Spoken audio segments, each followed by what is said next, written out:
शास्त्री बेरोजगारों के साथ आज धक्का मजाक कर रही है सरकार।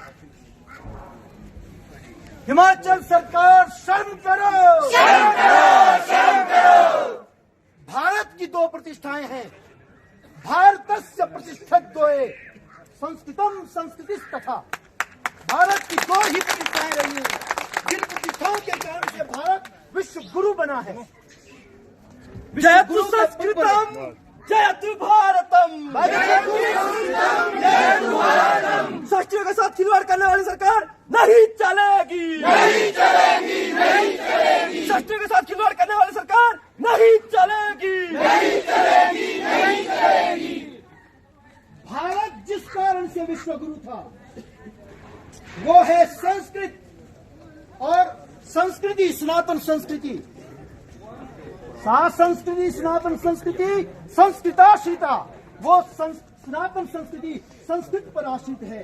भाइयों, आज बड़े दुर्भाग्य की बात है, हमारे ऊपर बहुत से विदेशियों ने शासन किया, मुगलों ने शासन किया, अन्य बहुत लोगों ने शासन किया, हम उस बात में नहीं जाएंगे। लेकिन उन्होंने हमारी संस्कृति को उजाड़ना चाहा, मिटाना चाहा। सनातन संस्कृति नहीं मिटेगी, क्योंकि सनातन वही है जो पहले भी था, आज भी है, आगे भी रहेगा। देव भाषा का मजाक बनाने वाली सरकार होश में आओ, होश में आओ, होश में आओ। संस्कृति के साथ खिलवाड़ करने वाली सरकार शर्म करो, शर्म करो, शर्म करो। सनातन को मिटाने वाले स्वयं मिट गए, लेकिन सनातन नहीं मिटा, वो मिट भी नहीं सकता। जब जब भारत में संस्कृति पर आघात हुआ है, संस्कृत पर आघात हुआ है, तब तब हमारे पुरखों ने, हमारे बुजुर्गों ने सभी सुखों को छोड़ करके जंगलों का रास्ता लिया है। जंगलों में जाकर के कंदमूल खा करके, घास पत्ते खा करके इस संस्कृत को जिंदा रखा है। आज हमारे ऊपर है, हमें भी संस्कृत के लिए लड़ना पड़ेगा। बड़े दुर्भाग्य की बात है कि गुरुकुल बंद हो गए। आज तक भारत की सरकार कहीं पर भी गुरुकुल को चलाने के लिए कुछ नहीं कर रही है। सनातनियों के मंदिरों से पैसा तो लिया जाता है, लेकिन सनातन धर्म की रक्षा के लिए, संस्कृत की रक्षा के लिए कोई गुरुकुल नहीं चलता है। बड़ी शर्म की बात है। आज हिमाचल में कुछ संस्कृत कॉलेज हैं, विद्यालय हैं, जहां पर शास्त्रों का अध्ययन होता है, लेकिन आज इस काले कानून के कारण से वो संस्कृत कॉलेज भी बंद होने की कगार पे। हम ये नहीं चलने देंगे। जो संस्कृत पर आघात करेगा वो हम सबका शत्रु है। दुखों की सरकार को भेजो हरिद्वार को, दुखों की सरकार को भेजो हरिद्वार को। सनातन पर जो आघात करेगा हमारा शत्रु है, और शत्रु को मिटाने के लिए जो भी हमें करना पड़ेगा हम करेंगे। हम सरकार से पूछेंगे ये डिग्री किस काम की है, किस लिए हमें दी। हमारे गरीब माँ बाप के पैसों को जो जिन्होंने हमारे ऊपर उसको लगाया, ये डिग्री हमने ली, आज हम इस डिग्री का क्या करेंगे। सरकार इस बात का जवाब दे, इस डिग्री से हम क्या कर सकते हैं। ना हम प्लस 2 हैं, ना हम ग्रेजुएट हैं, हम क्या हैं। जो हमारे लिए संस्कृत वही पढ़ा सकता है जिसने सही से व्याकरण पढ़ा है। जो एक ऐच्छिक विषय लेकर के संस्कृत पढ़ता है वो सही से व्याकरण नहीं पढ़ता है। संस्कृत का व्याकरण पढ़ने के लिए 1 वर्ष नहीं, 2 वर्ष नहीं, 5 वर्ष की आयु के बाद जो बच्चा निकलता है और वो गुरुकुल में जाता है, पहले उसके संस्कार किए जाते हैं। बिना संस्कारों के संस्कृत आ ही नहीं सकती, उसको अधिकार ही नहीं है। जिसके पास संस्कार नहीं हो, संस्कृत नहीं पढ़ सकता, वो पढ़ ही नहीं पाएगा। उसको सुशिक्षित होने के लिए संस्कारों की आवश्यकता है। संस्कारों में रह करके, ब्रह्मचर्य का पालन करके, फिर जब हम पूर्व मध्यमा में प्रवेश करते हैं तो 2 वर्षों में पूर्व मध्यमा भाइयों व्याकरण शास्त्र में करनी पड़ती है। फिर उत्तर मध्यमा हमें 2 वर्षों में व्याकरण में करनी पड़ती है, 3 वर्षों में शास्त्री व्याकरण में ही करनी पड़ती है। हम आधुनिक विषयों को लेकर के संस्कृत के सभी विषयों को पढ़ते हैं, लेकिन आज हमारी पहचान कुछ भी नहीं है। हम मात्र टीकाधारी नहीं है। हम सरकार को बताएंगे हम मात्र टीकाधारी सिखाधारी नहीं है। हम संस्कृतज्ञ हैं, बदले हैं। संस्कृत का अपमान, संस्कृत के ह्रास के लिए ऐसी नीतियाँ कभी स्वीकार नहीं की जाएगी। तख्त बदल दो, ताज बदल दो, बेईमानों का राज बदल दो। तख्त बदल दो, ताज बदल दो, बेईमानों का राज बदल दो। तख्त बदल दो, ताज बदल दो, बेईमानों का राज बदल दो।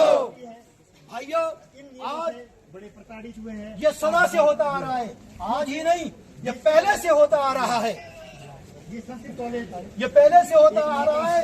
हमारे बीच में ही जयचंद पैदा होते हैं। रक्षा होती है। हम सबसे पहले शास्त्रीय हैं, हम संस्कृत के अनुरागी हैं, लेकिन कुछ संस्कृत पढ़ करके, कुछ डिग्रियां हासिल करके आज नए नियमों का स्वागत कर रहे हैं। वो आज यह सोच रहे हैं कि हम नौकरी लग जाएंगे। जयचंद ने भी यही सोचा कि अगर आज मैं मुगलों के साथ मिलूंगा तो शायद मैं राजा बन जाऊंगा, मुझे रियासत मिलेगी। भाई विरोध प्रदर्शन कर रहे हैं। जब कोई ऐसा जयचंद निकलता है वो स्वयं भी नष्ट होता है और अपनी सल्तनत को, अपने साम्राज्य को भी नष्ट कर लेता है। ऐसे लोग अपने मूल पर आघात कर रहे हैं। उन लोगों को शर्म आनी चाहिए जो आज अखबारों में नियमों के तहत होती थी। बार बार यही बात कर रहे हैं कि भ्रम फैलाने वालों को शर्म आनी चाहिए। अरे उनको शर्म आनी चाहिए जो थोड़े से हित के लिए, अपने स्वार्थ के लिए, नौकरी पाने के लिए बिक रहे हैं। दोगलापंथी नहीं चलेगी, नहीं चलेगी, नहीं चलेगी। दोगलापंथी नहीं चलेगी, नहीं चलेगी, नहीं चलेगी। ऐसे बेरोजगार वो लोग कैसे हो सकती है? क्या कोई ऐसा संस्थान है? 40-45 वर्ष की उम्र में व्यक्ति अपने परिवार को पालेगा। बेरोजगार आदमी कैसे अपने परिवार को पालेगा? 2 सालों तक घर से बाहर रह पाएगा? उसके घर को कौन संभालेगा? उसके बच्चों को कौन पढ़ाएगा? बेरोजगारों के साथ शास्त्रियों के पास एक ही रास्ता था, हम शास्त्री करेंगे। कैसे भी लोग शास्त्री करते थे, इसमें ब्राह्मण ही नहीं, क्षत्रिय, वैश्य, शूद्र सभी वर्णों के लोग शास्त्री करते हैं और इसी आशा पे करते हैं कि हम एक दिन शास्त्री टीचर लगेंगे।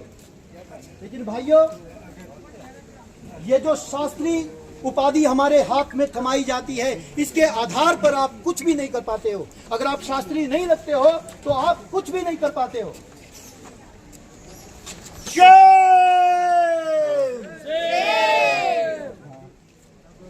और इस शास्त्री को करने के बाद हमारे ऊपर नियमों पे नियम थोप दिए जाते हैं। हमारे भाइयों ने शास्त्री की 2010-11 तक कोई कमीशन नहीं किया, इंतजार करते रहे। हमारे बेरोजगार भाई न जाने कैसे कैसे काम कर रहे थे।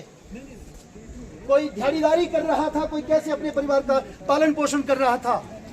समय बीता जा रहा था, उन्होंने विवाह किए, आगे बच्चे हो गए, लेकिन कमीशन नहीं आया। भाइयों, ये शास्त्रियों के साथ धोखा है। जब कमीशन आता है तो हमारे ऊपर नियम थोप दिए जाते हैं। जो डिग्री दी गई है वो डिग्री तुम्हारे काम की नहीं है, तुम्हें 50% अंक लाने पड़ेंगे। कहां से लाएंगे? जब परीक्षा दी थी उस समय आने चाहिए थे। तुमने वो उत्तीर्ण करके, वो आपने अगर उत्तीर्ण की है वो परीक्षा और आपको अगर उपाधि दे दी गई है तो उस उपाधि को कैसे आप आगे करेंगे? अंडरलूट जायज है, वो 80% वाला भी जायज है। बिल्कुल जायज है। या तो आप उपाधि मत दो, नियम बनाना है तो उस नियम के बाद उसको फॉलो करो। जिन्होंने डिग्री ले ली है उनको कहा जाता है आप 50% करो। बेरोजगारों का पैसा लिया जाता है, फिर वो फिर से पेपर भरते हैं और फिर जाकर के वो 50% अंकों को करते हैं। न जाने कितना खर्चा उनका आता है। वो अपने परिवार का भरण पोषण छोड़ करके फिर 50% अंक इकट्ठा करते हैं। सरकार बेरोजगारों से भी पैसा कमाती है।